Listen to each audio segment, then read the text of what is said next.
May nausig na ito. Hello, kami ko na sa amang layalang po. May galit niyo? Nausig na ito, tapak ka rin. Bisan din naman taglan? Good day mga kamoto parts. Ayan, meron tayong customer ngayon. Ito'y asawa ng pinsan ko. Ang motor niya ay Euro Marble 125. Ito'y pakakabitan niyang alarm dahil usong-uso dito sa amin sa lugar ng Masbate, bayan ng Katayngan. Usong-usong nakaw dito. Maraming nawawalang motor kaya pakakabitan niya ng alarm.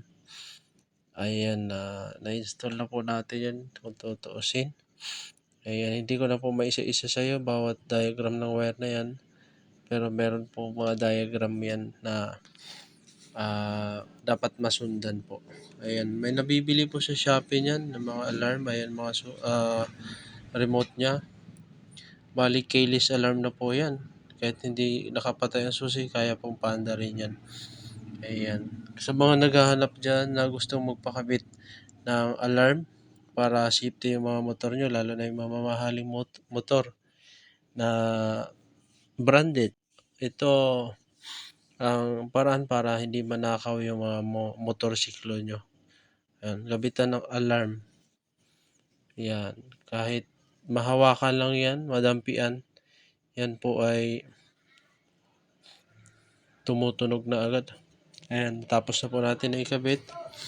Nabalik na rin natin yung mga kaha. Ayan, testing natin. Goods na po yan mga kamoto parts. Dito tayo sa bayan ng Katayngan, sa Masbate Province. Mga gustong magpakabit po, i-PM nyo yung page na to or i-visit nyo yung shop natin dito sa Dinglasan Residence po. Ayan, makikita nyo. Konektado na po lahat yan. Open po yung shop namin araw-araw, simula 6 or 7 AM hanggang 7 PM ng gabi po.